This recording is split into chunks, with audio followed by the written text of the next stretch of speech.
You might want to look into that. Hail Satan.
Hey everybody, welcome to Downballot.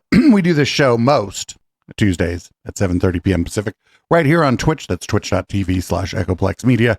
You can support this project by going to echoplexmedia.com, click the support link at the top of the page, and from there you can make your own decisions, though I'm partial to you buying a hat.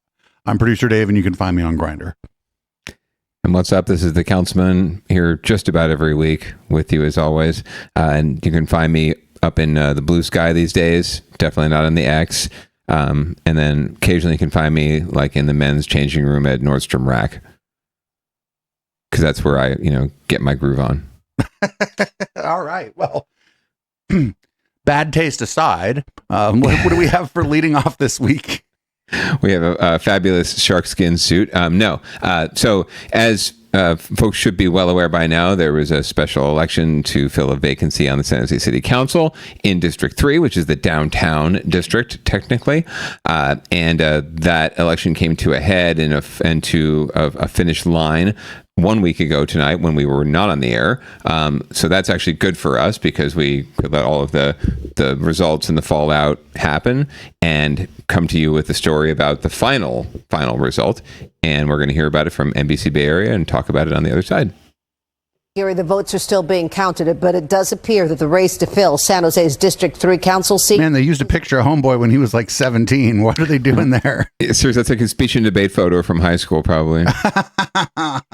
I'm here to give my oratory. Young Republican club looking ass motherfucker. over.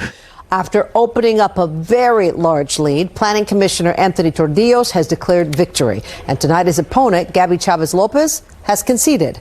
NBC Bay Area's Robert Honda joins us now from City Hall after talking with that apparent councilman-elect, Robert. We also got her like in a picture where she looks like that cult leader, Teal Swan. I don't know what's going on with these pictures. Now, that, to be fair, is actually her preferred campaign photo. So yeah, this is definitely not Anthony's preferred campaign photo. So I don't know where they got this like high school yearbook. I don't know. I think she might have lost because people thought they were voting against Teal Swan. Look at that fucking picture. Hey, yeah, and the thing is, like, in real IRL, Gabby, that's just not. I don't know. That's not her, but that's what they chose to go with. The registrar of voters is still counting votes, but the overwhelming lead by Anthony Tordillos makes his win inevitable. Quite a turn of events since he got into the runoff for this seat by a mere 6 votes. Anthony Tordillos says he's ready for a vacation before joining the San Jose City Council. You know, it has been a whirlwind of a campaign, eking it out in the first round and then obviously seeing a groundswell of support since then in the runoff. Eking it out is right. The 33-year-old former city planning commissioner made the runoff election against Gabby Chavez-Lopez after a recount that had him edging out fellow candidate Matthew Quevedo by just half a dozen votes. That all changed in the runoff after Tordillos garnered key endorsements, including Mayor Matt Mahan. When Tordillos declared victory today, he had a 30 percentage point lead over Chavez-Lopez, with most of the votes counted. Tordillos congratulated Lopez on her campaign and says he's now ready to be a bridge on a council divided by labor and business interests. I think that particularly here in District 3, we need leaders who can speak to both of those groups because we are obviously the economic heart of the city, but we also are home to thousands of public union employees, thousands of unionized construction workers from the building trades. So I look forward to working with folks on both sides. His top priority? So my number one issue in this campaign, in my time on Planning Commission and on City Council, is housing affordability. And I think it's also an issue that touches on so many other, top issues that are important to folks in the district, like homelessness, public safety, and economic development. As for his predecessor, Omar Torres. But I think that voters across District 3 sent a really clear referendum earlier this week that, Omar Torres does not speak for our community and that the previous scandal is not going to impact our ability to continue to you just won the election, dude. You didn't fucking, come on, dude. Come on.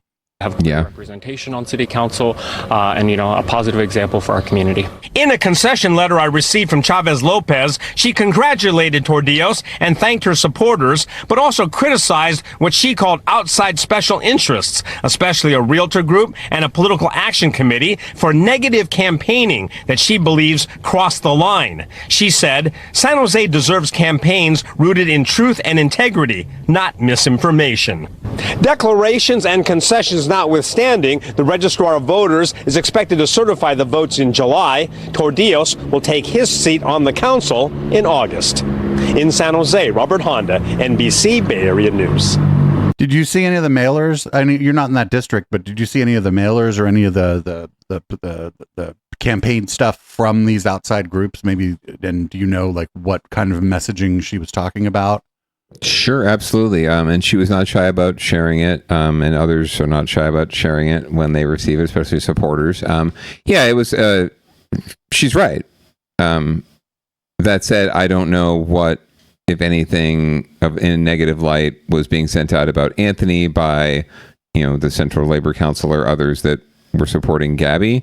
But I do know that labor groups were also supporting Anthony, so there might have been just sort of a détente there, and they were spending a lot of money just to support Gabby, not to tear him down.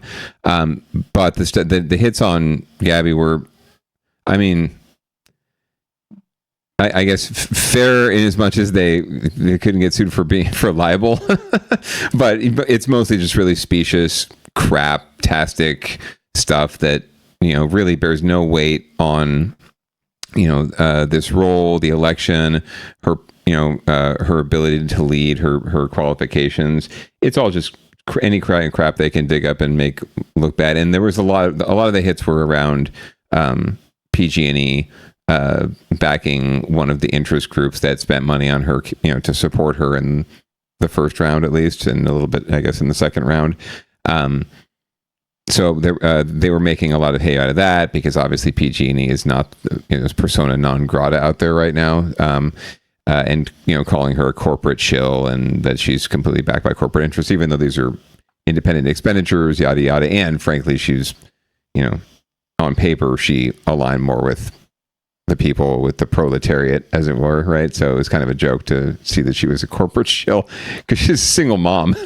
I know this person. She's a nonprofit director. She's a single mom. It's like if there's anything she's not, it's a corporate shill. But they made a lot of hay out of it because they could. And that's how campaigns, unfortunately, are played. And I don't want to say won. I'm just saying that's how they're played nowadays. But Anthony, had a lot of things going for him. But the negative hits were not fair at all, and they were plentiful. The California Association of Realtors paid for a shit ton of them, as they have the last couple election cycles, to tear down the people that they're pretty much fundamentally opposed to. And in Gabby's case, a fundamental supporter of rent control and tenants' rights and other things that realtors and apartment associations don't really like. So he was talking about being a bridge between labor and business interests there. Yeah. I feel like he just said that because that's what he's supposed to say. I feel like, and I mean, maybe I'm wrong here, but it seems like anybody coming into this position would be advised to say something like that, just to like a good news, good soundbite for the news and whatnot. Yeah, and they all really tend to say this. It doesn't matter if they were backed by labor or backed by business interests or both or neither. And in Anthony's case, he was the dark horse candidate. He got to the runoff without having to have, the labor writ large support or business community writ large support, which was going to Matt Mahan's deputy chief of staff. So he got in on his own merits with a very independent streak. So this is and him saying that is entirely in line with his primary campaign values and brand. However, not so much in line with the brand that he and his campaign created in the general election, when it was just down to him and Gabby. I should point out, by the way, some of the negative campaigning and the hits, especially of the PG&E variety that went out against Gabby, were paid for by Anthony's campaign directly. So he actually he himself and his campaign chose to engage in those hits as well. I just want to make that really clear. That did not happen the other way. Anyway, but everyone says, getting back to your original point, everyone says this: I want to be a bridge. I'm not a career politician. I'm not beholden to any one group. Everyone has a seat at the table in my office. Yada yada yada. Open door. Blah blah. Yes, everyone says it. Not everyone lives up to it. In fact, rarely do they live up to it. And we just all fall into the same factions over and over again on the critical issues. Everyone comes together kumbaya around big things that are very, as the mayor would say, commonsensical. But when it comes to the issues where the rubber really meets the road, we do just fall in line with our factions. And there aren't a lot of people building bridges. There's a lot of people who will build bridges on their terms, right? The mayor is a very good bridge builder on his terms. And if you're not on his terms, then you're not on the bridge building team, right? So that's the fundamental problem. Is that everyone says it and they say it to get elected. It's very easy to say, and it's a very compelling message to an electorate, or at least a general public, that, as we've talked about a lot in this show, right, are just pissed with the status quo, as we all should be, and they blame whoever's in charge right now, right? So anyone would be wise to say, I'm not part of that. I want to be part of the solution, right? I want to be a bridge builder. I want to, I'm here to represent the community, right? But that was his brand. It just changed once he, accepted the mayor's endorsement and the endorsement of the mayor's deputy chief of staff, who he beat in the first round, and really aligned himself with those interests deliberately. So he did pick a side at the end of the day. And I can't fault him. It won him the election. He beat her 2-1 almost, which is unheard of in local elections. Usually how abysmal was the turnout?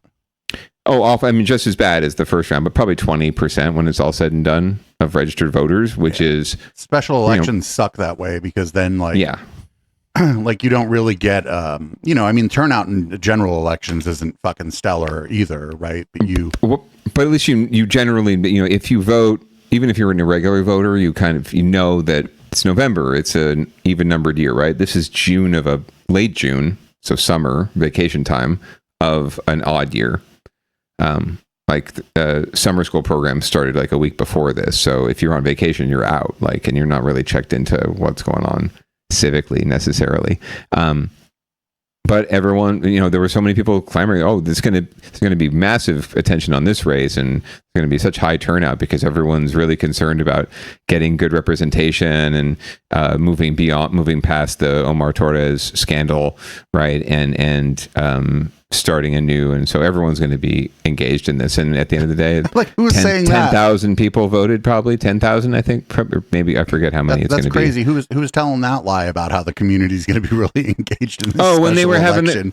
when they were having the debate about whether or not they should appoint someone just to fill out the term until next year, when this person's going to have to run again, yay. Or if they should just do an interim appointment, right, and then hold the election. And there were, people, even though the election would cost, and did cost, millions of dollars out of city reserves. But one of the arguments in favor of the election was, this is the way we get the voice of the people, right? Instead of us 10 council members deciding who we appoint. And they did end up appointing someone on an interim basis who's now going to step down. But instead of us doing that, us political animals up here, I guess, they said, well, it's better to have the people vote. And everyone said, this election, even though it's a special election, and special elections don't generally have really high turnout, this one will be different because of this thing and that, because of the scandal, right? And people know it's happening because it's going to be on the news. And as you and I know, we scour our local news every week for stories about, that are urgent and immediate and impacting our local political landscape, especially races like this. And there was not a lot going. There really wasn't a whole lot of information out there. I think we would go weeks, right, without talking about this race. It's I don't know what everyone was expecting, but 20% turnout's what you got, and that's 20% of registered voters. Registered voters are maybe 45, maybe 50% if you're lucky in a really engaged district of the population. A city council district is about 100,000 people. So ostensibly you've got 20,000 people making a decision for the 100,000 people in the district. And really, even if 60% of them vote for Anthony, you're still only looking at 12,000 people, or I don't know what the math is, 13,000 people who have made a decision. And is that democracy? I don't know, but it's better than nothing, right? I think it's better than the 10 council members making a decision, not in a back room or a smoky room. It would be right in front of everyone. But I think it's much better to, at least for optically, to have an election, even if it costs millions of dollars, because that's what we're doing here. Yeah. We're doing democracy here. We're doing representative democracy here. So let's do that. And it would be different, I suppose, if it was much closer to the regular election. This would be probably quite different. They might have appointed if it was 6 months out from an election or something. Correct. I mean, so what happens now is the unfortunate problem that this creates is that the primary election for next year's races will happen in, I guess it'll be June this time. But that would mean that the fundraising period and the fundraising window for that race, so basically the beginning of the horse race, is in November of this year. So this new council member, Anthony, now we know, will have August, September, October, pretty much like 3 months to settle in, get used to the job. It's a lot, no matter who you are or where you've been. He was the chair of the planning commission, so he's better positioned than most people as far as managing what it's like to be a council member on the dais. But it's going to take some time. So he's got 3 months to adjust to the job, get his legs, get his staff together, and then he's going to have a whole nother campaign basically to win next year. And God knows, there might be people who, depending on how he aligns himself on the council, there could be challengers out there who are willing to jump in as soon as next year to run against him.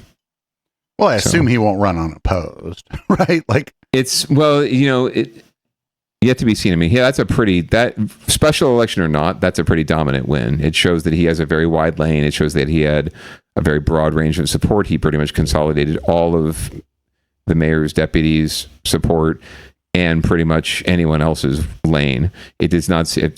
Gabby pretty much had the same percentage she had in the first round, which means that she was not able to expand her lane. So Anthony pretty much just cleaned up the rest of everyone.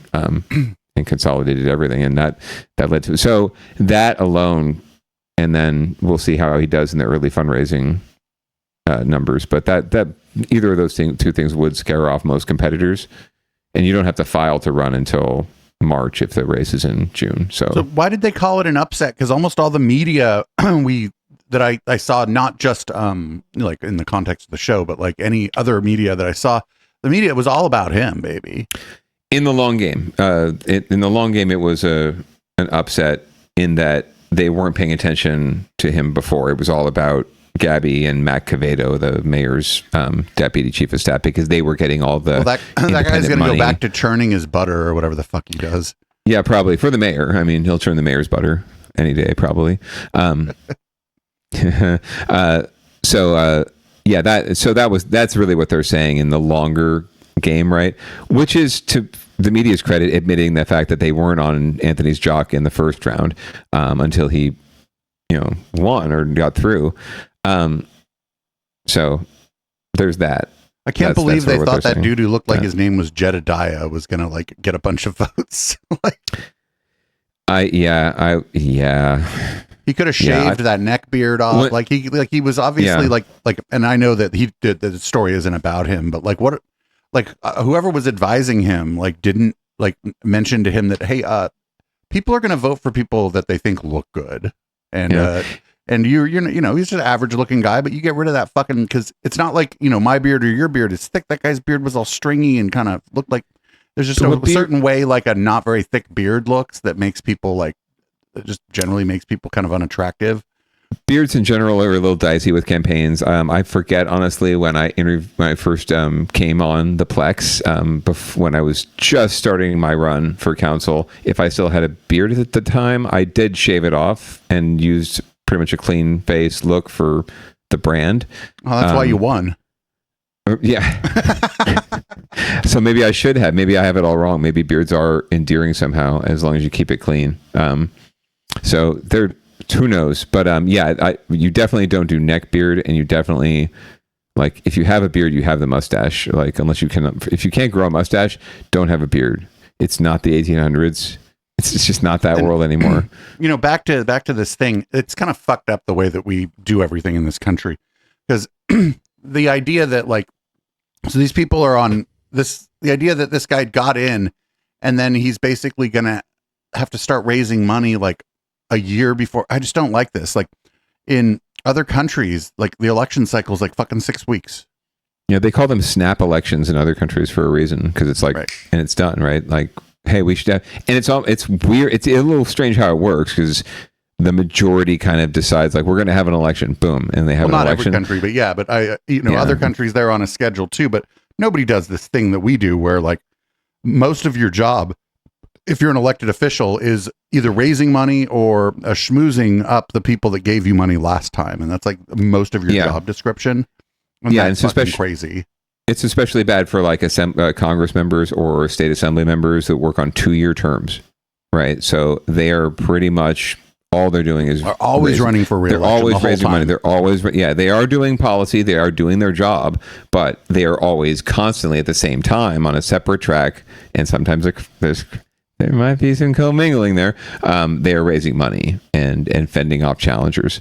It's just the unfortunate reality of the gig. It's easier in places like the Bay, or especially where Democrats tend to rule. So if you get into office and you're a Democrat, you're not probably relinquishing that seat until your term's up, just because it's just really hard to challenge incumbents. And you're a Democrat. Ostensibly, you're a Democrat. You're not going to do anything to really screw up the brand, right? Or vote the other way. They've done a good enough job of that. Correct. So exactly, they do that all on their own. So let the party fuck up on its own.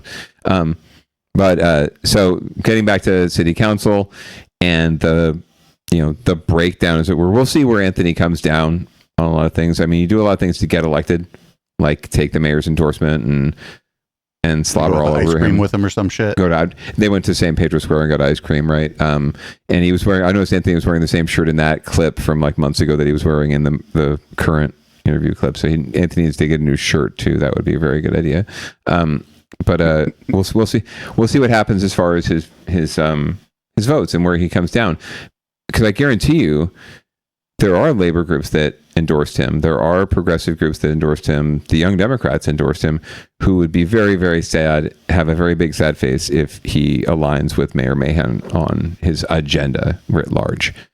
There's going to be there's going to be times where they do jive, and that's fine.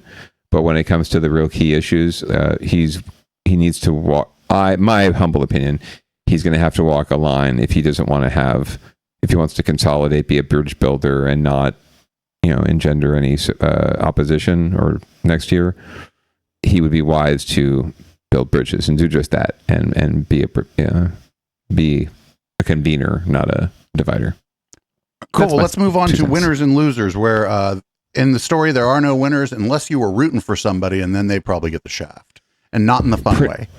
Correct. And people getting the shaft right now are the people who cannot afford the cost of living here and are unfortunately living on our streets. And we're going to learn more about where that stands in the recent count and what our mayor, Ed209 in San Jose, has to say about it.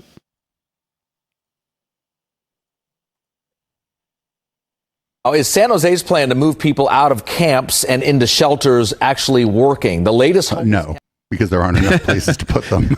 Notes. South Bay shows mixed results. Here's what we have. Homelessness is at a highest level ever in Santa Clara County, but more people are being moved into housing.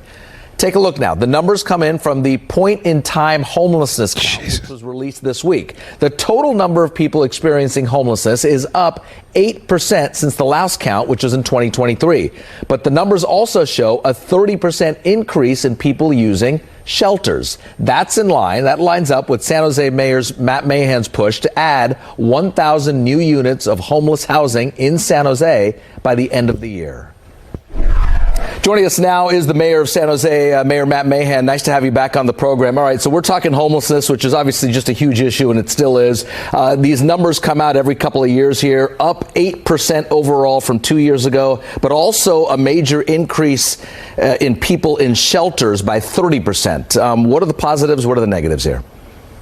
Yeah, you're absolutely right. It's a mixed picture. The numbers you're quoting are countywide for Santa Clara County. We haven't gotten the San Jose specific numbers yet. I'm excited to see those and what trends and insights we can gather.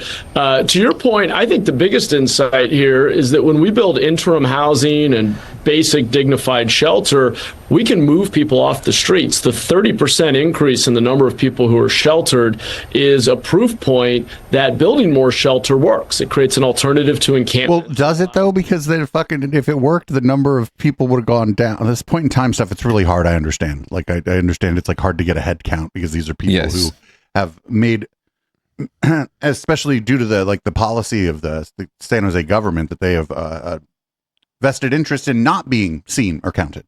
So, yes, building more shelters, more beds, more housing, more any kind of opportunities at any level of the continuum of housing care, right, is a good thing, and needs to be done, because the problem is not getting any less severe, and is in fact obviously getting worse, because you've got 30% more people who can find a bed, a sheltered bed, whatever that may be, right, a safe place to sleep, and yet the overall count has gone up 8%, and I don't expect that to be like any, San Jose to be some sort of outlier and be doing any better or worse than any all the other homeless place. are in Sunnyvale.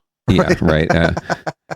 Because they offer, and that's the theory. Oh, we offer such great services in San Jose. Or if we offer more services, then unhoused people will flock to San Jose to get the services. And it's like, that's not at all how it works, man. Like, you really don't understand what's happening out there. And that's so, anyway, we'll learn more. We'll hear more from the mayor, but I don't think he really understands what's happening out there either. But us to restore public access to our parks, trails, sidewalks. But no doubt we have a big challenge ahead of us, and we can't just solve this problem by building shelter. Yeah. We need to invest in prevention. And we need more housing supply. Yeah, I'm sorry to cut you off here. It's been interesting to see how you operate in the last couple. Oh, go ahead. Cut him off. Going publicly at Governor Newsom, when you need to. Most recently, to try to get that $500 million for homeless housing projects, lawmakers just struck a deal, Democratic lawmakers, that includes that money to get it into your budget, where the governor didn't want to do it. How'd that happen behind the scenes? Did you call him? Did he call you?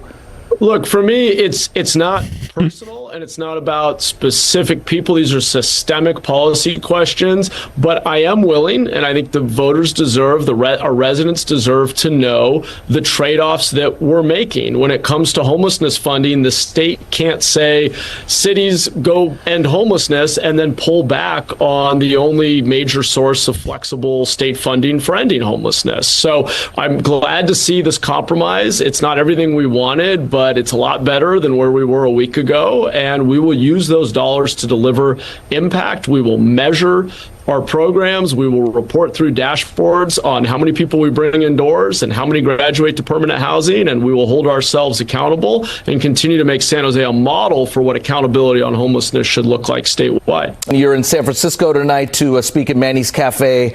Is this something about homelessness among the topics? Is this something that you're trying to evangelize what you're doing in San Jose and hopefully help San Francisco and Oakland? Oh, get the fuck out of here. We have things to learn from one another. We have things to learn from San Francisco, and San Jose can teach others. My goal is to build a coalition of leaders in and beyond San Jose for common sense reforms and policies that will make us safer, make our neighborhoods cleaner and more affordable, help move everybody indoors, whether that's into shelter or into treatment, as the case may be, and just show that government in big California cities can work and deliver results, and that requires building alliances and coalitions beyond San Jose. So I'm honored to be invited up here to share a little bit about what we're doing in San Jose that's working. Notable election, District 3, which is parts of downtown San Jose. You backed Anthony Tordillos, the candidate who had a really nice showing in this election last night.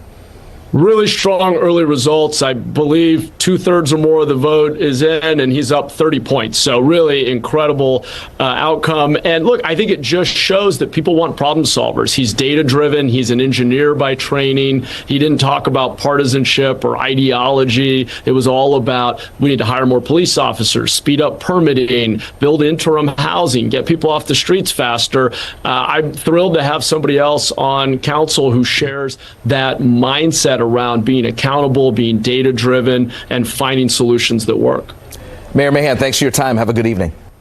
Thanks. You as well, Rush.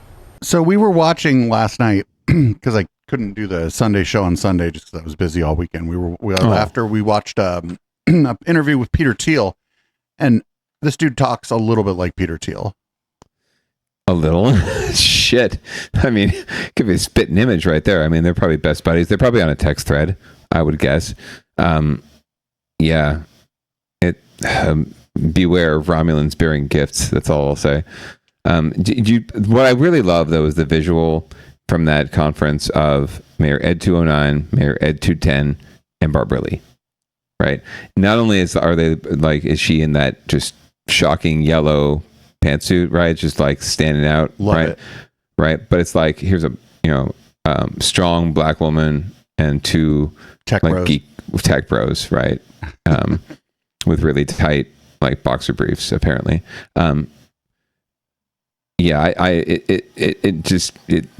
It boggles my mind, but yeah, it makes complete sense where we're at right now. Like, too, this is happening. I don't want to read too much into it. I noticed how the interviewer said San Francisco and Oakland, and then Mayor Ed 209 only mentioned San Francisco. Yeah, no. Well, because remember, Lauren Taylor didn't win. That was his endorsed candidate. So I mean, he came up here to my neighborhood and didn't get shot. So I don't know why he was. I know he should be singing Oakland's praises. Like, what are you guys doing for public safety? He should be modeling whatever you're doing in Oakland. He should be modeling here. Maybe it'll work here.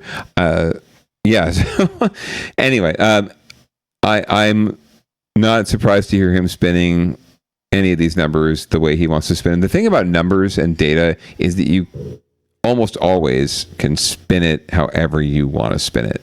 If you have a narrative, you have a brand, you have something you want, a message you want to convey that you want to hop onto or glom onto or to double down upon, you can spin numbers just about however you want. Because it's also about how you're collecting the numbers. It's about the samples you're using. There's so many ways to turn these things around. So whatever the San Jose numbers are going to say, and I guarantee you they're probably similar to what the county numbers are, because San Jose is half the county.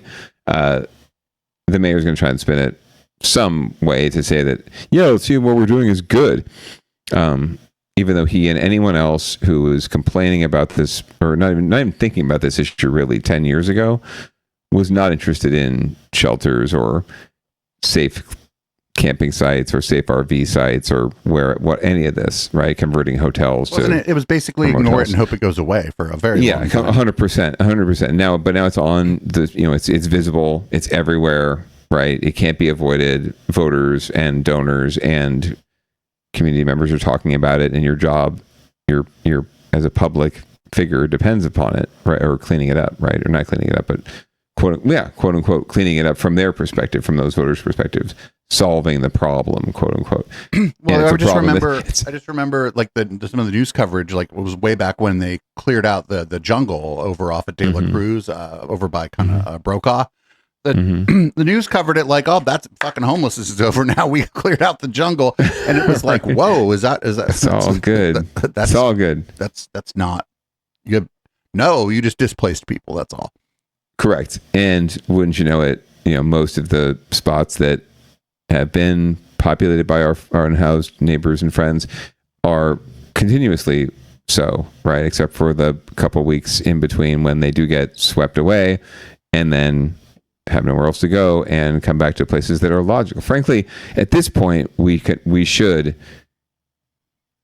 be doing more to support where folks are congregating, right? Okay.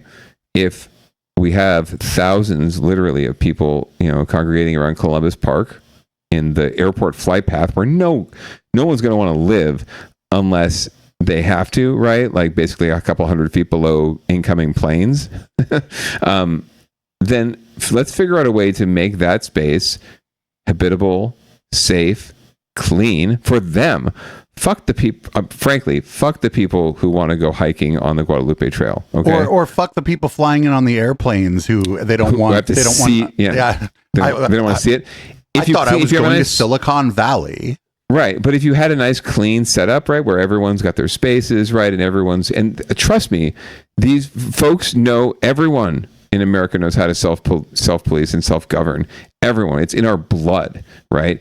There's a woman who calls herself the mayor of Columbus Park, of this encampment. When she comes to speak at city council, she's like, "Good afternoon, Mr. Mayor. I am also the mayor of Columbus Park." Right? Is she cool? She's way cool. She's totally she's and the good news is she's not a problem case, right? She's not addicted to drugs. She's not dealing with any PTSD and mental or behavioral health issues. She's a perfectly rational, sensible person who I think has a job, but just can't, even with a job, full-time job, can't afford the cost of living. But she knows her shit, and people in the neighborhood respect her. So it's like, I don't understand why we don't just accept that, like, hey, This is not going away overnight. This is systemic, like the mayor says. This is capitalism. This is what it is. If we want to have this, if we say this is going to be our society, we have to deal with this, especially in Silicon Valley where it is so expensive to live. It's reality. So we have to accept reality and do as much as we can, I think, to support these folks at whatever stage they're at, and just prevent more people from becoming unhoused in the first place, and invest in that as opposed to just trying to plug the holes. It's just ridiculous. Or maybe not even plug the holes, but just use the bucket method as the holes are still in the boat. Yeah, bailing it. But you're constantly bailing out. You're bailing out, but for every bucket you bail out, 2 more buckets of water get thrown back into the boat. Right? That's got to be. That's the feeling of the providers right now. The folks the nonprofits who are in it, who are managing, interim housing sites or raising money to support prevention services or providing legal services. All these groups, they are feeling exactly like that right now. And now, Trump and the feds come in and say, "Oh, we're going to cut your funding because you're too DEI." It's like, fuck you, right? As if you could shit on people more. They just did that. So it's not good out there. And the mayor's going to shine it on and say we're doing the right things. And it's like, yes, okay, fine. I wish you success. Like I said, I don't want people to be unhoused. I want solutions, but it's like it's a little late for you to be coming when we could have not solved it, but we could have done a lot more to address it earlier. So this next story that we have here looks like I'm gonna hate these van lords. Like these are like I'm already not a huge fan of using my income to pay your mortgage maybe on a piece of property that you bought. Yeah. Pay, like just the general concept there, not great. But this one's probably, these people are probably the fucking scum of the earth that we're going to be covering in this next one, right? A little bit. I mean, but there's always unintended consequences to any policy, so we'll hear about that too. But let's hear about it from KTVU. Get the full story. Reporter Jesse Gary live now in San Jose with more on this policy. Jesse. Man, if that guy's somewhere, I'm like, that guy's a spy. I mean, it's either that or, he looks like honestly, he looks like a representative of the Nation of Islam. I'm not going to lie. Like from back in the day. No bow tie, man. No bow tie. He doesn't have bow tie. That's true. Good point. No bow tie. No bow tie. Anyway, sorry. Racist here. Good afternoon to you. The passage of this new law is aimed at preventing what city officials are calling vanlording. And that stems from what you see behind me. In some cases, people are actually buying old RVs and then renting them out as units of housing. Mayor Matt Mahan says that's something that worsens the problems facing the unhoused. Incentivizing people or encouraging people to pay rent to live in a vehicle on city streets works against everything we're doing to end homelessness. San Jose City Council this week passing an ordinance barring so-called vanlording, the advertising and renting of RVs as a primary residence. Starting July 1st, people are prohibited from parking and sleeping in RVs from 9 p.m. until 6 a.m. Officials say the current law banning street sleeping was too vague and didn't address RVs specifically. It's unsafe and it's unfair to the broader community. We have had RVs light on fire. We've had someone killed in an RV fire. We have trash impacts across the city. We are not arresting or prosecuting people for being homeless. This council cares more about their constituents than obviously the unhoused. Advocates such as Gail Osmer fear the latest ordinance, which comes on the heels of a new law requiring the unhoused accept city services or be cited or even jailed, is another attempt toward outlawing homelessness. The city continues campsite abatements, such as this site at Columbus Park. If I had somewhere else to go, I would have been moved away from here, but at this point in time, it's hard to say. Kind of depending on a home first in the city. Advocates say RVs, no matter how imperfect, are offering shelter for those who are having a hard time getting permanent housing. I'd like to see more RV safe parking open now, not at the end of the year. 2nd District Councilwoman Pam Campos was the lone vote against the vanlording ordinance. In a statement, she says, in part, the ordinance language the council voted on is ambiguous and overly broad, enforcing the vanlord ordinance without offering housing, safe parking, or an off-ramp is not a solution. And the mayor counters there will be about 1,000 beds coming online to help the unhoused later this year. And he counters this ordinance is targeted to those people who are actually renting the RVs out to the unhoused and having them park on city streets without moving them, as opposed to people who, for example, run into a tough situation and are living in their cars. We're live in San Jose this afternoon. Jesse Gary, KTVU, Fox 2 News, Alex Heather. We'll head back up to you in Oakland. Yeah. If you go buy an RV to rent it to somebody who's like down on their luck, you are the scum of the fucking earth. I agree. I actually agree with fucking Mayor Ed 209. He probably views it a little bit differently than I do, but you were the scum of the earth. You were the absolute, especially like they said they're buying like old RVs, right? So, I mean, it's like whatever. Like the other thing that's going on here, and I know that this isn't intended to target those people. There's a lot of retired people that sell their house and buy an RV and travel for the rest of their days. And what happens if you're one of those people and you end up in San Jose somewhere? Like, you know what I'm saying? I'm not saying that those people are better than the homeless or whatever, but this is like a lifestyle thing that is marketed to, working class, working or like middle class people as they retire. They're like, hey man, your house is worth fucking 20 times what this RV is. Right. Like you've noted, there's unintended consequences to every policy. And so it's all in the fine print. It's all in how it's implemented. I don't know how easily they'll be able to enforce this anyway. And I don't know how much of it's going to be, guys who are truly the pieces of shit, like just they live in Montecito and they're renting out these shoddy secondhand RVs to folks just to live in an encampment, as opposed to something that's like actually useful and functional and mobile and can get them around someplace, or they could take them somewhere else, right? From place to place. And how much of it's just, friends to friend, like peer to peer. No, if it's like under the table, it's like, hey man, I know you're having a rough time. Our RV's parked like in the side of our house or in our driveway or whatever. And if you just stay there for a little while, if you can pay us that's not I think that's not what we're talking about here, right? That's not what they're trying to crack down on. But the thing is that it just at this point, folks are very sensitive to any opportunity we give to law enforcement or to the government to crack down in any way on anyone, right? So even if it's not reasonably going to happen in real life, right, there will be some discretion. There always is discretion with any kind of enforcement, no matter how strict it is. Despite that, there's going to be concerns from advocates with good reason that sometimes, like as Councilmember Campos stated, sometimes policies are too broad and they're not, these specifics aren't written into the policy, then it just allows too much room for discretion.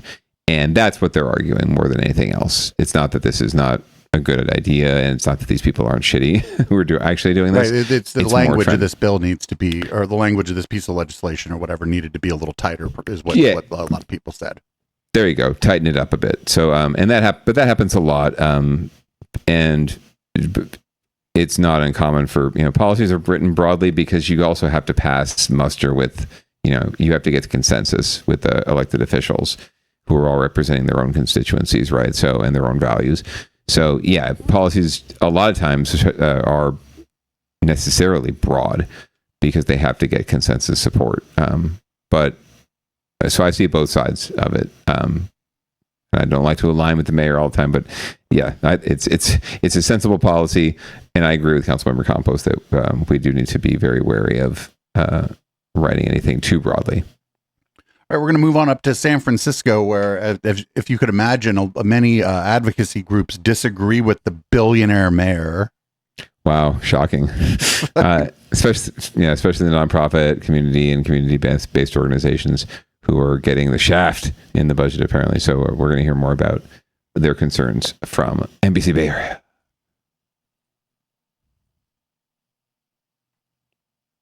All right, big plans to close a massive budget deficit, but the San Francisco's mayor's proposal is drawing big criticism as well. Today, hundreds opposed to the plan lined up to voice their opinion in hopes of saving some programs on the chopping block. Here's NBC Bay Area's Tom Jensen.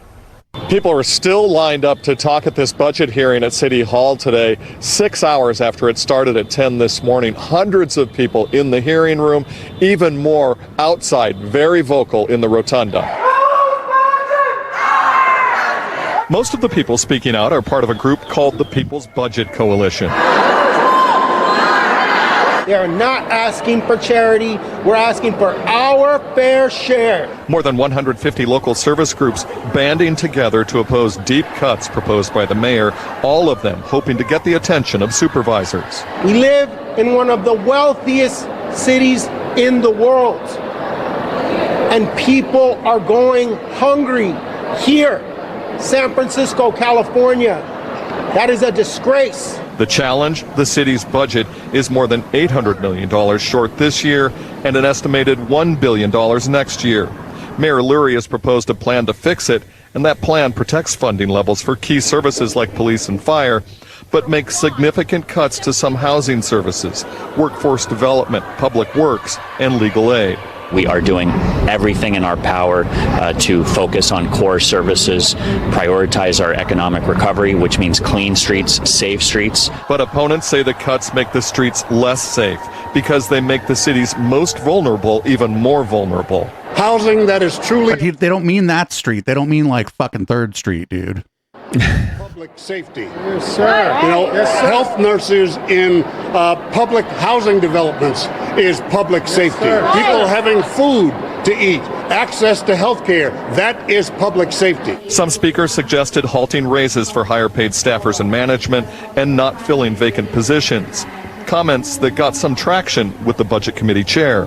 Perhaps we need to halt those raises again for the management positions, or even hire more management positions, and that to shift that spending into the people that are the most vulnerable. The Budget Committee is expected to have a final budget ready for a final vote by the full Board of Supervisors by Wednesday. In San Francisco, Tom Jensen, NBC Bay Area News. So this is, like, okay, like, you have to have a fire department, right? Like, pretty much. I'm cool with that, but then him going in there talking about like cleaning up the street. I hate that language. I hate that language so much because, again, it doesn't mean it don't mean cleaning up fucking, you know, the streets in the fucking Tenderloin. It don't mean cleaning up the streets. It doesn't mean beautifying Hunters Point. Right. It doesn't. It doesn't mean, you know, spray washing the sidewalks and cleaning all the, you know, the artisanal feces cupcakes off the sidewalk. Right. It really just talks. It's really about getting the icky, unhoused people out of the way so we don't have to see them on our streets. Right. And that translates to clean in the messaging. Right. And the brand, as it were. So yeah, it's all code words. It's all dog whistle, except it's not a dog whistle. It's like a loud and clear as day. It's a fucking foghorn, dude. It's a fucking foghorn, a foghorn of relentless, bigoted autocracy. So yes, that's what's happening here. Now, I mean, I don't envy any local government that has to, even though San Francisco is a city and county together, that has to grapple with, you know, a nearly $1 billion budget deficit. That sucks. Like there's no way around that. But there is a lot of bloat in places where it's funny, like people like Ed 209 and Ed 210 now, you know, they talk about the bloated government, and even the Doge freaks, right, talk about bloated government and how but the thing is, they're places they're all trying to cut are the places that are most vital. The services that are most vital that government provides, and they're doing nothing to counteract the overpaid mid-level and high-level managers and the large amounts of money that are going into programs that are literally aren't producing results, right?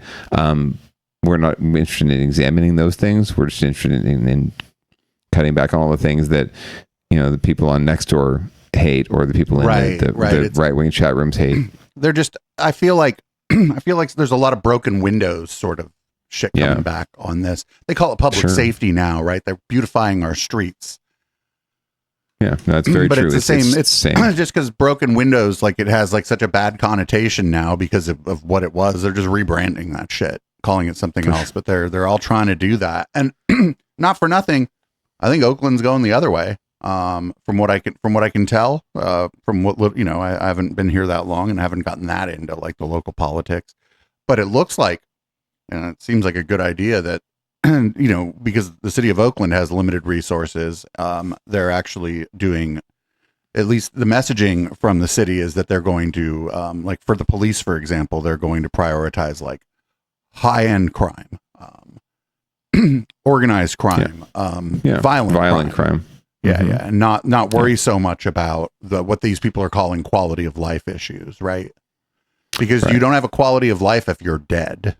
It's very true, and it's just more of a realistic approach to public safety anyway. And like the gentleman said in that last clip, these programs that are not, it's not charity, it's not money we're just throwing out there and it's going down the drain. These programs and these people and these organizations are all contributing to a healthier, safer, more collaborative and more engaged community, right? And that's what keeps us safe, writ large. If we were truly out of control and there was there would be no number of police that would be able to stop a community that was completely off the rails.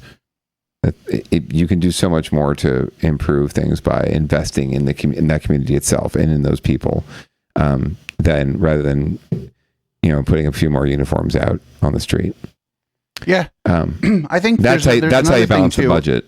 And this is like more systemic and longer term.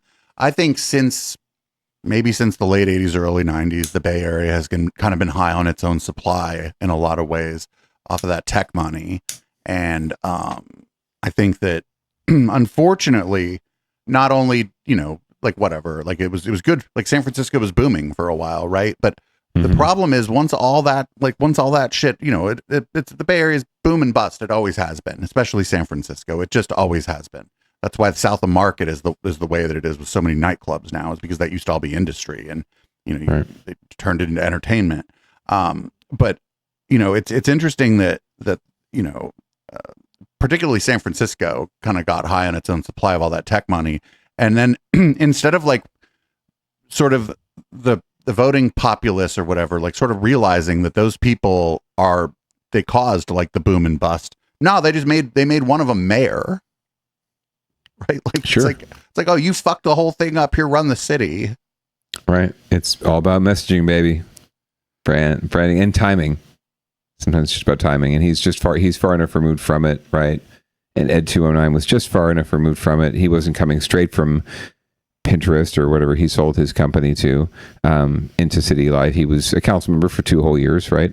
And even before that, he took some time off, so we weren't able to brand him as that. And no one's really and now people are just afraid because they're in charge, right? They're the mayors. So everyone's kind of treading lightly and not wanting to disrupt the boat because they want to make sure that they get theirs and their lifeline is not cut off. So it's not a very great situation. We're probably stuck with these folks for a little while. Yeah, it's just really weird. It's like, in the past in our country, we had when we had robber barons, then we had the trust busting era, and now instead we're just like, nah, this time we have robber barons. We're just going to actually put them directly in charge of everything. Pretty much. I mean, look at the billionaires sitting behind Trump at the inauguration, right? And now we're getting behind them in a massive way here. I don't know that anyone's ever called Mayor Ed209 and what his tech companies actually did. I don't think they did much of anything, frankly, but no one's really ever called them on it. They just sort of trust this mentality, like, oh, you're from business, you're from tech, you're from corporate industry, therefore you can get shit done faster than these jackasses in our local government can get stuff done. It doesn't bear any logical sense when you think about how these different entities kind of operate.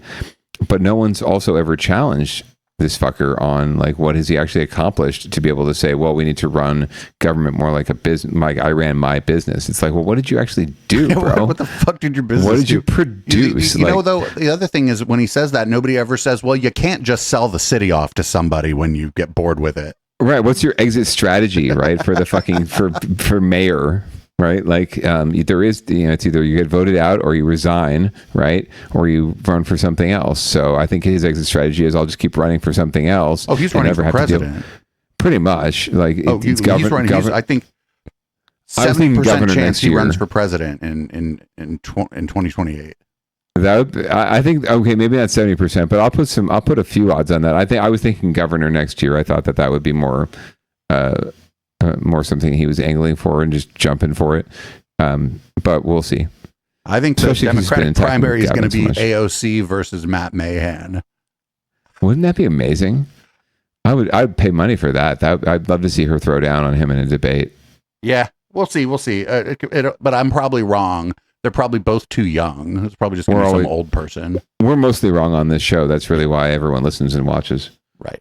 So we're going to move on to our next story. This is a story out of the Tenderloin. This could have actually been And Another Thing. I'm glad you put it in Winners and Losers because it's nice to actually have a winner story in Winners and Losers. And I'm like, we'll have to, once the video gets going, I'll have to see. I'm like 90% sure that this guy used to throw parties. I'm like 90% sure this dude used to play them, or I don't know if I ever. I'm just 90% sure this guy used to be a rave promoter. Sounds good. All right. Well, let's watch from KPIX.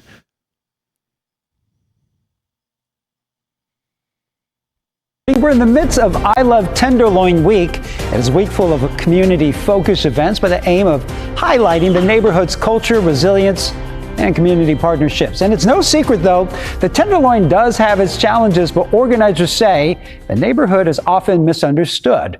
Mayor Daniel Lurie has made addressing the challenges of the Tenderloin a major priority. Max Gerald gives us a sense of life in the neighborhood right now.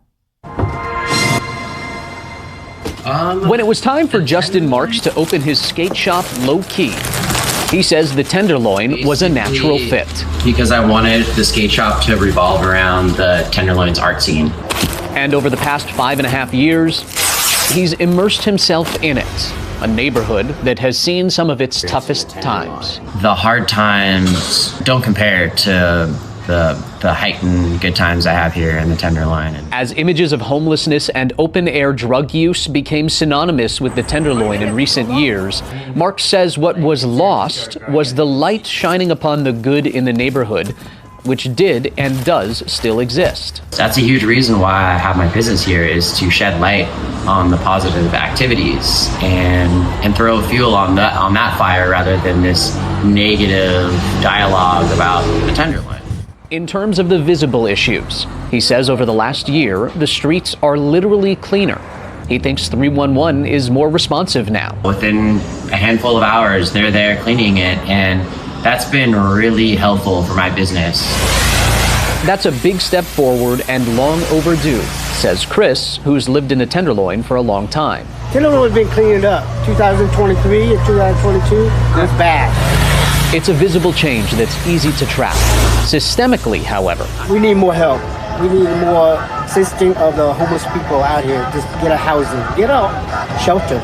Mayor Daniel Lurie says systemic changes are in progress. We're doing more on the neighborhood outreach teams to make sure that we get people off the street and into the help that they need. 822 Gary has helped us get people stabilized. The mayor is referring to the 822 Geary Behavioral Health Stabilization Center. It opened in April. It's designed to give immediate treatment for those experiencing a mental health crisis so they can be connected to services and shelter. We still have a lot of work to do. I'm clear-eyed about the challenges. We are going to work in partnership with community leaders.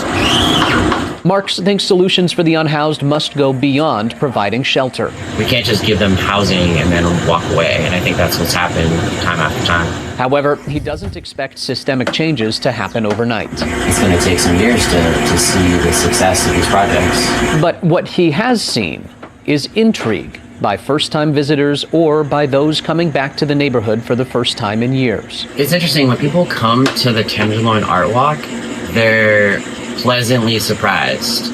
He thinks more exposure to events like that will work in tandem with the visible and systemic changes underway. I think the Tenderloin is very misunderstood.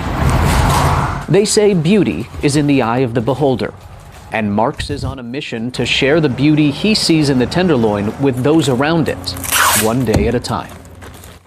Well, in terms of public safety changes in the neighborhood to date, SFPD data shows reported crime is down about 25% year over year. So I don't think that's the guy I knew that threw raves. But what I do want to say is that, like, just the TL is a perfect spot for the fucking skate shop. Skaters don't give a fuck. Right? Oh, absolutely. The skaters are like, oh, it's in the Tenderloin. That's fine. I'll just skate over there. Right. Like, they're not looking for parking, right? They're not looking for a fare on the cable car. They'll make it there no matter what. It's a destination shop for a lot of folks, right? If you find a skate shop you like, you're going to get there no matter how. And of course, if you're a skater, just figure out a way. Right. And it's like the other places that are like that are like weed shops, right? Like I go over off of Hagenberger. Right. There's this weed shop that's great. And that's good for them too, because they're in, like, it's not a great neighborhood, but the place is always busy, and the fucking, I'm not worried, right? Like, whatever, I can walk down the Hagenberger. I'm okay. But it seems like the TL is going to be on the come up. That was one of the reasons I was looking there when I was looking for places. I ended up in Oakland, but I think the TL's like on the come up. I think there's going to be like some nightlife. Not that Mayor Ed 210 is going to be into that, but I think that's what's going to start. I think we're going to see like some of these abandoned properties turned into like nightclubs and stuff, because the access to BART, and just because people who want to open a nightclub, it's expensive, and if you can get a cheaper lease on your space in the TL, you can take care of it. You can take care of it. Yeah, a little Tenderloin Renaissance, if you will. I hope so. I like downtown San Francisco, but not for nothing. It's not just the TL that's had a lot of problems. Like the financial district in San Francisco is like a ghost town compared to what it used to be. Like during the day on weekdays, like it's a fucking ghost town. But winner chicken dinner for this cat stepping up for the TL and for embracing a positive narrative and pushing back even on the negative narrative and the doom loop. So we need more people like that. Yeah. Yeah, and like I said, the skaters are like, it's in the TL, fucking cool. Whatever, bro. Whatever, right, bro. So let's see who needs to get their shit together this week or this week's. It's San Jose. It's almost always San Jose, except when it's Antioch. So this story has to do with San Jose is, just as a little backstory, I don't know if y'all noticed, has a kind of an inferiority complex, if you will, constantly striving to be someone else or some other city when really we should just be San Jose. It's not that big a deal. But it's interesting because they have an inferiority complex, but they also think they're better than like Oakland, right? Right. We're bigger. We're bigger. We have more people and more space. That's not always a good thing. So there are some folks who are like legacy San Jose people who have wanted for a long time to have some sort of iconic structure or monument here in town, and they've been raising money and trying different iterations. They already of have this. it. It's the Caravan. I fucking love the Caravan. Hold on. The only thing I miss about San Jose is the fucking Caravan. Oh man, they have all the institutions. They're just not willing to embrace them. So it was sort of in line with the Light Tower, which was San Jose's big iconic monument way back in the day. It spanned a whole block or whole intersection at Market in Santa Clara. These folks are looking at creating something like that, and they've raised a bunch of money and tried different iterations of it, and it's going nowhere. So they really need to get their shit together because we're getting impatient out here. We want our monument. Anyway, KPIX is going to tell you more. Does a landmark come to mind? Back in 2021, plans were announced to build a huge artistic structure that would rank with the Eiffel Tower and the Golden Gate Bridge. Oh, get the fuck out of here with that bullshit. Miss me with that bullshit, San Jose. You don't have enough vision, producer Dave. That's really the problem here. You need to smoke more drugs. Oh, I will during red light. Organizers raised and spent a lot of money. But as John Ramis explains, the nonprofit behind it says they are dropping their original idea and they're now looking for a new one. Oh, no. This is Cesar Chavez Plaza, a 2-acre park in downtown San Jose. But there's an effort underway to build a landmark here big enough to draw worldwide attention and put the city of San Jose on the map.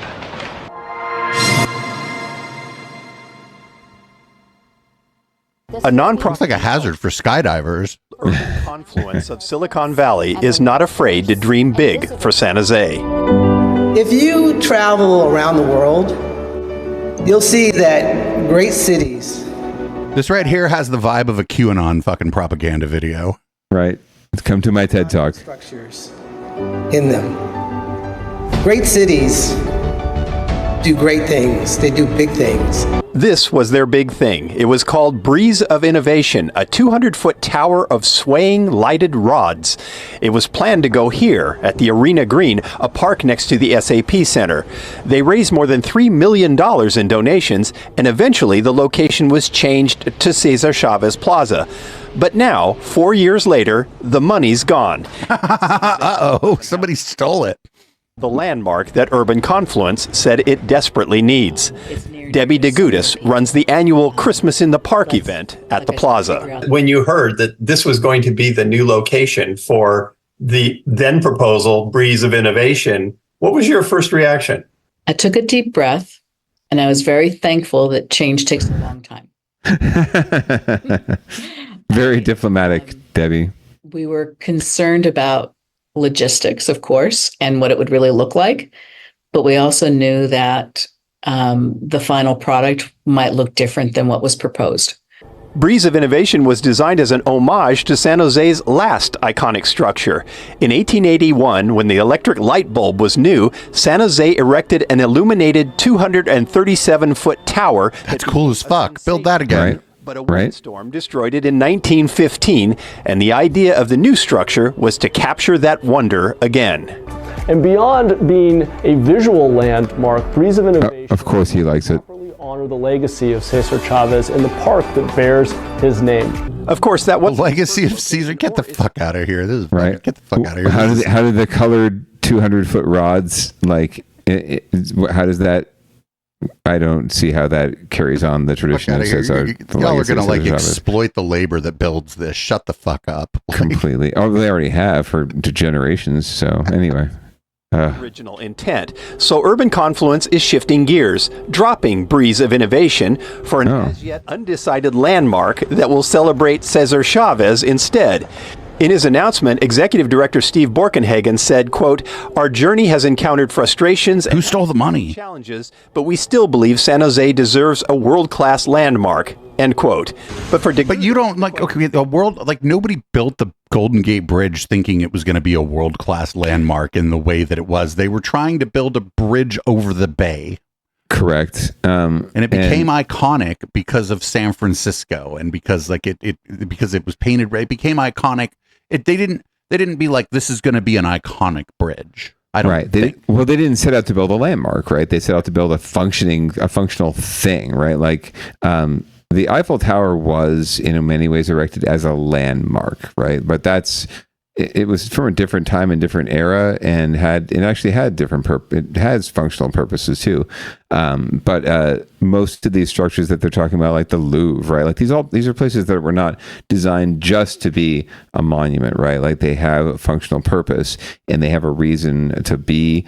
And this is really just trying to graft something on again to San Jose when no one asked for it. Right. And nobody cares. Right. Like that light, if you told people we're going to rebuild that light tower, I think like just like you and like me when I first saw it. Yeah. If you've been to the History Park in San Jose, there's actually a small replica of it, like a 1/4 size replica of it. Build a cool 1-to-1 replica of it. Yeah. It's cool as fuck just to see that scale version. So, you know, if you told people we're going to do that and really pay, like you want to pay homage, you want to continue, carry on tradition, that's what you do. You don't come up with something, out of left field, designed by some consulting group. Those strips that people put in their fucking gaming PC to make it fucking glow on the inside. Yeah. It just looks like big versions of that are like fucking hundreds of feet tall. Giant kid's toy, right? Like and that's really as much thought as has gone into this is about a 4-year-old, right? It's like, no one asked for this, bro. Like no one asked you to raise money for this, and we're not crying because you don't have the money left to do this. If we want to do something like this, let's really get together as a community and decide what we want to do and what kind of iconic structure will represent all of us and not just one person or one group's impression of what San Jose is. Gamers love it because it's RGB. Totally. So yes. So I'd say if we're really gonna do this, it has to involve significant. Oh my God! God forbid, community input, holy shit, what are we going to do? We have to actually ask people what they want. Maybe just actually the chat's saying maybe just build a giant gaming PC. Actually, instead. That would be fucking fat. All I know is that Plaza de Cesar Chavez is one of, if not the oldest public urban spaces in the state. Right, one of the oldest public parks in the state. So there has to be some reverence paid to that and respect paid to that, and it really doesn't need to involve the public, whatever happens there. So now actually is a good time. No one ran away with the money. They just spent the money on staff to help raise more money and so to go on. It's like an ice cream cone that licked itself until it was gone. Pretty much. And then, on renderings and artists and art, there was a whole, contest to an RFQ to actually design the thing, right? So they had to run this whole contest. So that's where all the money went. And $3 million in the greater scheme of things in philanthropy is not a whole lot of money, especially over like 10 years this has been going on. So it's not as though anyone's getting rich off this. Steve Borkenhagen definitely is not getting rich off this himself, even though he's the only staffer that's really been working on this. I have this great that old tower, build a replica of it that also like blankets the area and like free Wi-Fi for everybody to, like, I'm not kidding. It would be useful, right? You get you get the transmitter up high, so it'll have like a nice range to it. You still light it up on this thing. You use maybe LEDs because incandescents are a pain in the ass. Well, I don't think people build a replica of the old fucking thing. It was dope. Yeah, I don't think people realize how tall 200 feet is too, by the way. That would be you could see that from the freeway. Like, that's as tall as most of our buildings downtown are, around 200 to 250 feet, because that's the height restriction. So you'd be able to see this thing from like the freeway or from your neighborhood. Oh my God, you fucking build a stage at the base of it and like fucking have like the jazz festival. They're playing that's the idea in this. Oh, come on. That thing is so dope. They don't even have to design anything. They already had it. They just rebuild that shit. Yeah, that's the idea. That's the winning idea. So we'll see. Maybe they get there after all this is said and done, because they are going back to the drawing board. So hey, good news, maybe not the worst news. They're getting their shit together. How about that? We'll hope. Question is this the right place to put it? Should we give up real estate for a landmark? Should we give up space for people to play, picnic, listen to music for a landmark? It's all. They can do both, Debbie. No one's going to be 100% happy. And I don't have a good answer. I don't know if that's the right place for it. I think it depends on what it is. At this point, no one knows what it will be or where. And while the Gudis may have her doubts, she does understand the idea behind it. When big events come to the Bay Area, like the Super Bowl in Santa Clara, all the shots are at the Golden Gate Bridge. And when people say, well, how come they don't show San Jose? The question then comes up, well, what would they show? What would be the thing? And I think that was what Steve the Winchester Mystery House with this project, which I support 100%. I don't know what that thing is, and I don't know where it should be. San Jose is tired of living in the shadow of its flashy brother to the north. And while some would like to shed its small town feel, there are those who would consider that a loss as well. The Breeze of Innovation concept was chosen in a worldwide design competition. The nonprofits say they will soon be sharing the new design, but there was no mention of another competition. Right, or community input, or how they're going to figure this out. It's just typical white people. We'll just do it our way, and we're putting up all the money, and we're putting up, it's all our friends donating, and so we'll just do it our way, and you'll all have to live with it. That thing that I'm repeating myself here. They could rebuild that iconic tower from the past, and it would be dope. And unlike this thing, it's only like taking up the square footage of the four bases of the tower, and then you could put a stage under it, or you could picnic under it. Oh, you can still have Christmas in the park, which is Debbie's concern. That's her thing, so she's on brand. But you can still have Christmas in the park. It'd be enhanced by this. It would be the Christmas tree, and it would be the fucking 200-foot Christmas tree every year if you really wanted it that way, right? Like, you could do so many things with this, right? That could be such a really cool iconic structure in a way that I think everyone would get behind if you just announced doing that. I think you're right, producer Dave. I Put an don't think you elevator, put an elevator in that shit and let people like go up to the top observation and, deck shit. Yeah, for sure. Yeah, no, I think you're right. I think that if you propose that idea, you put a wouldn't need Chick-fil-A at the top. You wouldn't need a community charrette, right? I think like most people would get on board with that and be down with it if you just pitched that. But it's just to have it without any community input at all, and just have this sort of like we know best, father knows best kind of mentality. It smacks of just some of the worst shit in local politics and San Jose, especially in terms of our community leadership. And like the idea that like I don't know if you can centrally plan iconic architecture. You can't. It happens, right? Like no one planned La Sagrada Familia in Barcelona, right? This just amazing church that was I think Gaudí designed it and was it's still under construction, frankly. They're still adding to it. It's amazing.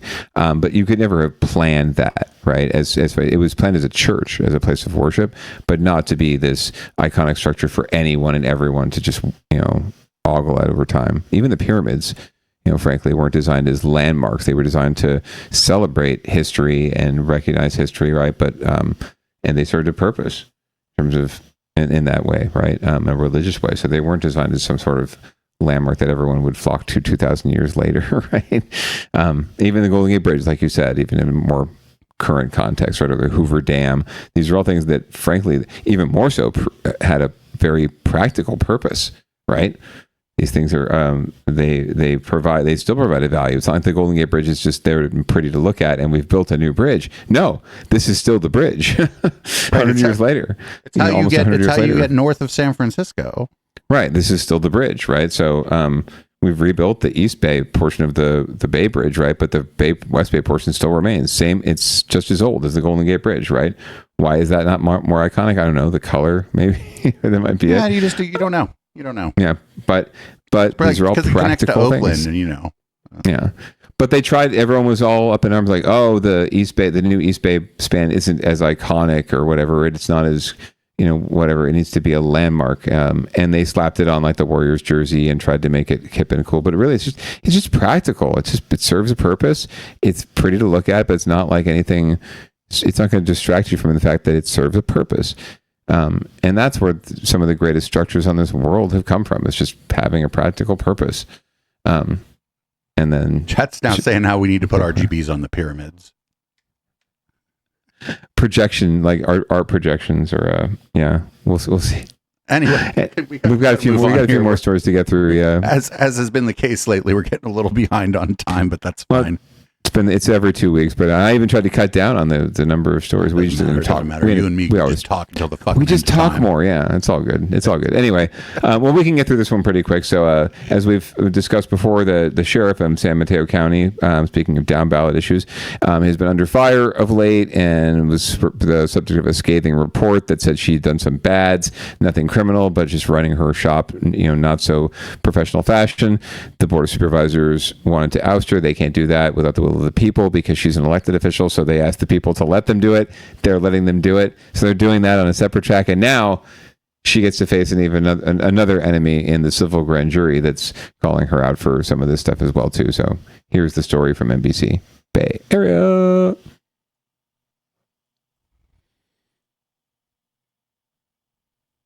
Tonight, new accusations against San Mateo County Sheriff Christina Corpus, this time from a civil grand jury, accusing her of willful or corrupt misconduct in office. Now, all of this comes after the Board of Supervisors voted to remove her from office.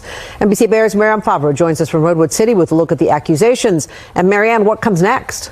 The accusations against Christina Corpus include 1 count of conflict of interest and 3 counts of retaliation. The civil grand jury's report on the sheriff follows a hearing in which 32 witnesses, including Sheriff Christina Corpus herself, testified under oath. This is a completely civil matter to remove her from office. This was a civil grand jury whose decision was whether or not this case should go to a trial or whether it should just be put to bed. They decided, no, this should go to trial. The grounds are there for her engaging in this misconduct. Corpus is accused of retaliating against 3 different sheriff's office employees, including her assistant sheriff, who she fired. The fourth allegation is the conflict of interest, in that she had somebody with which she has a very close personal relationship, and she hired him to be her chief of staff, something that the law does in San Mateo County does not permit. In a statement, the San Mateo County Sheriff's Association says it's not at all surprised by the civil grand jury's decision to issue an accusation against Sheriff Corpus for multiple violations, including retaliation. Every time evidence is presented of Sheriff Corpus's extensive misdeeds, the allegations are upheld. Sheriff Corpus's attorney says she stands by the integrity of her decisions and welcomes the opportunity to address and refute these claims through the appropriate legal and administrative channels. If 12 jurors decide Corpus is guilty of the accusations, she will be removed from office. The civil grand jury's decision is separate from the County Board of Supervisors' efforts to remove Corpus from office. In Redwood City, Marianne Favreau, NBC Bay Area News. This is all like drawn out. Yeah, it's trying, and I'm also having a hard. It's protracted is a fancy word for it. I'm also just confused here as to how the civil grand jury has any power here at all in any sort of criminal sense, or being able to revoke her ability to serve or recall her from office. I don't see how they have any purview or standing or whatever you want to call it to do any of those things. Wasn't the vote to allow the city or the Board of Supervisors to remove her? Correct. And, the civil grand jury is, it's a volunteer panel, and they're typically an advisory panel. They're not like a grand jury you would hear about, like on Law and Order, that's brought in to assess whether or not a case should go to criminal trial, right? That's not what I guess maybe they do have an ability to call a civil trial. I don't know that that's the case, frankly. A lot of the time civil grand juries are used for political purposes or to make a point, right? And so they can be manipulated because they are all volunteers, and it's all, it's not an official body. They can be manipulated for certain political gain, and that could be the case here, where the deputy sheriffs and all the people that are aligned against Sheriff Corpus are just bringing in this extra bit of ammo, right? And this extra another log for the fire, another voice to the choir about how she needs to go. So it's just building the case so that when she does get ousted, that there's less and less opposition, because all these different groups and this ostensibly neutral group, the civil grand jury, is saying it should happen too. So okay, I guess I'm okay with it. That's more than likely what's happening here. I'm also ignorant, not woefully ignorant, but mostly ignorant, shall we say. So if there's anyone in the chat or someone out there who wants to correct me or just clear the air and let me know that this civil grand jury would have that kind of power to impanel an actual jury in a civil case, please bring that forward. But I don't know how that doesn't happen without some entity taking standing, right? Like the people need to step up, the DA or the supervisors or someone needs to be on the other side of that equation, right? They have to be the plaintiff if she's the defendant. If there's no who's the plaintiff? I don't understand. Especially if there's no crime. They admitted, the guy said there's no crime here. The news even said there's no crime necessarily here, so it would be some sort of civil matter, which don't necessarily amount to criminal crime or criminal activity. But I just don't know how this is going to move forward at all. But it's just another quiver or arrow in the quiver of the opposition. Yeah, this is all taking too long. I don't know. This is taking so long now that just fucking forget about it. The election is next year. The election is next year. Let her run for re-election and see how that shakes out and shit. Seriously, nothing's falling. Is shit falling apart in San Mateo County? I haven't heard, but I don't see that. I don't know that the crime rates are up. In fact, they're probably down, right? I don't see that this is impacting public safety. So let her be corrupt and do those things, and then you call her on it in the election, and you run someone more respectable to replace her, right? And frankly, probably should start now, because the election's coming up pretty soon. And we're less than a year to next year's primary, so the clock's ticking. Yep. All right. And, well, as always, we'll keep an eye on this incredibly fucking boring story. I'll keep two eyes on it just for fun, but occasionally usually these only one at a less time. Boring. Usually these recalls are less boring. This is boring. They This is tend the to be. boringest recall. Well, this isn't even a recall, right? This is like they didn't bother to do the recall. That's why it's taking so fucking long. They could have tried. I think a recall would have been going down by now if they'd really tried that route. But they were lazy and cheap, so they decided to go this route, and it's taking twice as long. So, and all they said was, "Well, we need to get this done sooner than later. And the recall would take too long." It's like this is taking just as long as a recall would have. Oh my god, you asshats! All right, just leave her alone. Just fucking leave her alone. Leave her alone. Let her run for office. Let her if she isn't if she hasn't committed any crimes or whatever, and you're not going to fucking go through the regular recall process. Just let her run for re-election. So her boyfriend is the chief of staff. Big fucking deal. I mean, frankly, what would have prevented her from hiring a chief of staff and then started boning that guy? Right. So, right? And then what do we have? Nothing. No law. No, like that's what they got is that she hired like a person she's like personally close with as her chief of staff. Like, right? Fuck off. That's who everybody hires for their chief of staff. It happens all the time, right? And frankly, that's what you say. Like your best friend should be your chief of staff. So maybe he's her best friend in addition to being, bed buddies.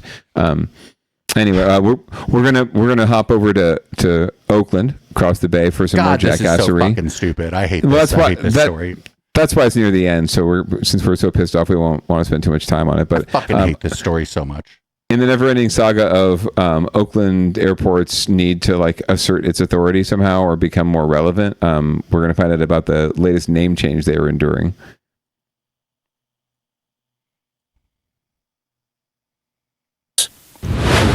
Now to the East Bay, and we're back following a story that we thought was over. Remember the drama over the name of Oakland's airport? Well, now it's proposing to change its name once more. ABC 7 News reporter Luz Pena is live in Oakland with the details. And Luz, so what's the new name again? Karina, the new name is Oakland San Francisco Bay Airport, okay? Oakland San Francisco Bay Airport, no longer the San Francisco Bay Oakland Airport. Oh, that solves it. Led to a lawsuit by the city of San Francisco, and many travelers arriving here to the Oakland Airport thinking they were arriving in San Francisco. The airport in Oakland is changing its name for the second time in a year. Again? To what? Like, like she's not even. That was AI. That was AI. It was like, give us a surprised white lady. That lady's not real. Oh my god. Travelers are wondering the same thing. We took these questions to the director of aviation for the Port of Oakland. We're going to go with Oakland San Francisco Bay Airport. This is really kind of leaning into Oakland, putting Oakland first. Here's some context. A year ago, the Port of Oakland, which operates the airport, changed the airport's name to the San Francisco Bay Oakland Airport, hoping new branding would attract more traffic. San Francisco ended up suing Oakland. So now the port is proposing to switch the name around. San Francisco, by the way, where the airport isn't even in San Francisco. This whole fucking thing is my least favorite story of Downballot history. This is, I hate this story more than the Millennium Tower. We should get it on Get Your Shit Together. But I mean, at the very least, SFO is by the bay. Right. But both of these airports are by the bay. The only one that isn't is San Jose Airport. On BART, they're like equidistant from fucking Powell Street. Like, right. The Oakland Airport may be closer actually via BART to downtown San Francisco. Faster, definitely faster, especially if it gets stuck in Balboa Park. That station gets shut down all the time. First, how much money has the Port of Oakland spent with these name changes? So in our board letter, we put down roughly $150,000. Really what that does is that's for signage or digital signage and some of the marketing things we've done. As far as if you're asking for legal fees, I do not know at this time. Has it been worth it? Absolutely, it's been worth it. We've gotten a lot of coverage. I would have been pretty based if he would have said, actually, no. No, this sucks. This is the worst part of my job. It was a really bad idea, but I kind of got to do it because it's my job. Coble is glad the new name will make it clear that the airport is actually located in the city of Oakland. People my age at least aren't going to get confused. Young people don't seem to get as confused as easily as we do. So only the middle-aged people, or only me and the councilman are going to get confused. It's just going to be the 40-year-olds.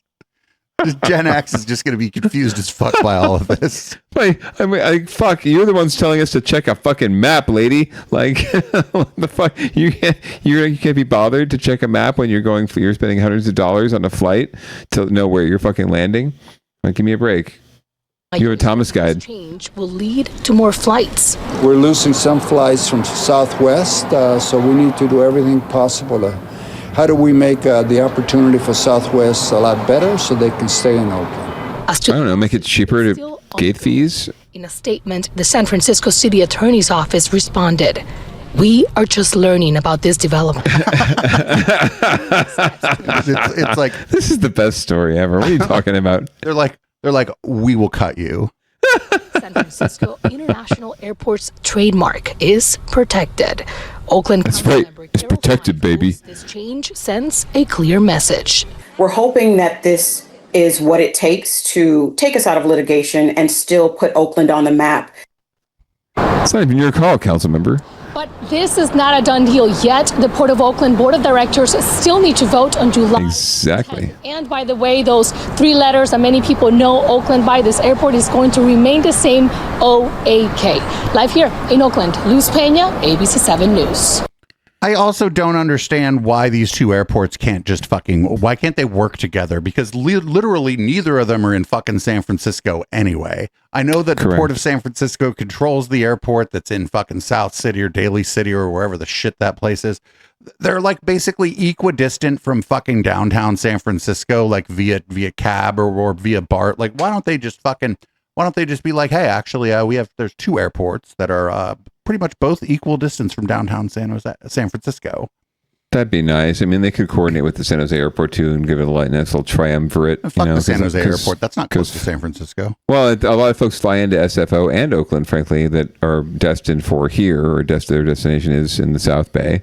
And frankly, they just don't realize this SJC exists, or SJC doesn't service the airports that they're coming from, more than likely. That sucks. But yeah, collaboration would be better, always, no matter what.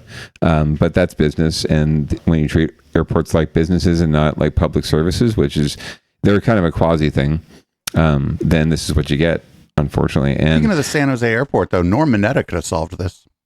Yeah, right. Well, he did.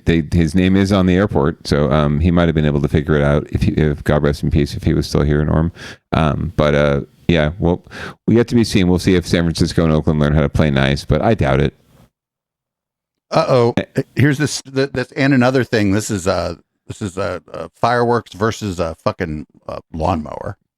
Fireworks versus groundskeeper, and as far as I know, no deaths were involved, no serious injuries. So only reason this made it in. But I just wanted to show you, if you ever thought that being a school or a public employee was like thankless and not, just a dangerous job to be in, well, this just puts it to a head.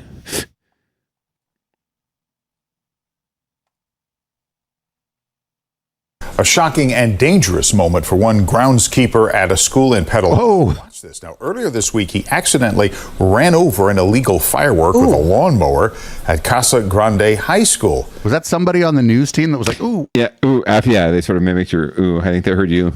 Ran over an illegal firework with a lawnmower. Ooh. At Casa Grande High School.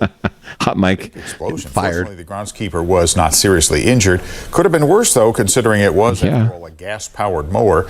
How that firework ended up there is under investigation. It is a reminder that all fireworks are banned in Petaluma to prevent injuries, wildfires, and property damage. That is scary. Yeah. Scary, yeah. How'd that get there? I don't know. It's a high school, and it's summer, and it's fireworks season, and it's a high school. Yeah, I have no idea how a firework got into the grass at a high school. But that just shows you, these guys they absolutely do not get paid enough or thanked enough to have to endure that, right? They're already like custodians or the groundskeepers are typically like the butt of the joke, right? Or they're the denizens of the school staff can be like, there's teachers, yay. There's site staff and counselors, yay, and then there's groundskeeper Willie, right? Like, but groundskeeper Willie is like the coolest person on The Simpsons, right? Well, I mean that's exception that proves the rule, but still kind of the kooky Scottish accent, wacky guy, right? So buff. They're the last person that deserves to get blown up on their own campus. So, kids, if you're playing with fireworks, like, just remember, it's not just your fingers, right? It's the community's fingers. All right, well, that's the show. I'm going to full screen you. You want to read the show out? Dude, full screen? I don't know. All right. In honor of the Richmond Flying Squirrels, this will be the readout. Thank you so much for joining us. As always, we do this show just about every Tuesday night at 7:30 Pacific, except when we don't. And we usually let you know when that's going to happen. So I think we'll be back next week. Stay tuned to be sure. Depending on what happens on the 4th of July, we might lose a hand, lose a head. It's entirely possible. If you're out there in the world, make sure you're getting vaccinated. Make sure you're wearing a mask no matter what RFK Jr. says. Pants are completely optional, no matter what the producer Dave says. And I want to leave you with some audible smoke for your eardrums and invite you to stick tuned for public comment coming up next. EchoPlexMedia.com for all of the good things. Peace out. Have a wonderful week.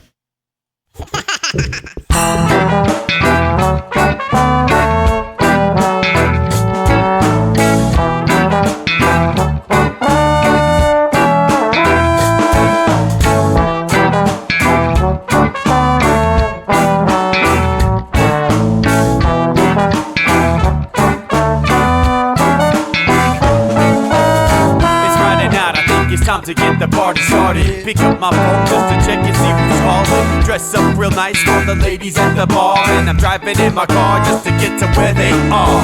Here at the local scene is where I plant my feet. It's where I smoke my cigarette and I hold my drink. I look at all my friends, they're all blazing greens. Here at the front of the stage waiting for MTV. Where are those guys who's standing next to me with a pipe in his hand ready to blaze for me? About 5 minutes later we're all singing Queen. I get the fuck up on stage, man, rock the scene, yeah. We do what we want, and what we want is to jam. So sit back and enjoy the band. We do what we want, and what we want is to jam. So sit back and enjoy the band. Enjoy that band. I turn and head back to the bar for a refill, man, because you know where we are. We're headed out to the car to smoke another one and another one. Now just when the magic starts kicking in, I hear relapse playing, you know it's time to head in. Alright everybody, now it's time to grab a new drink. Spark it if you got it and then pass it to me, yeah. We do what we want, and what we want is to jam. So sit back and enjoy the band. We do what we want to do, and what we want is to jam. So sit back and enjoy the band. Enjoy that band. Last up on the bill for the show tonight is Down and Dirty at 5, so we're headed outside to spark up another joint. Now who's got my lighter? Stoner E, of course, shouldn't you be inside? I'm all up in this bitch, being who I gotta be. I'm fucked up like the U.S. economy. The truth is that I don't think logically. Stoner E take you on a psychedelic odyssey. Now inside motherfuckers is rocking me, and outside shit we smoke a lot of broccoli. Rocky the roller, yo, that sexy girl be jocking me. Ain't too drunk to fuck, but I'll probably do it sloppily. We do what we wanna do, and what we want is to jam. So sit back and enjoy the band. Enjoy the band, enjoy the band. We do what we wanna do, and what we want is to jam. So sit back and enjoy the band. Molly say that he like jamming, and he hope he like jamming too. Well, I gotta say, thank you, Bob, we do. Yes, I gotta say, thank you, Bob, we do. Well, Bob Marley said that he like jamming, and he hope he like jamming too. Well, I gotta say, thank you, Bob, we do.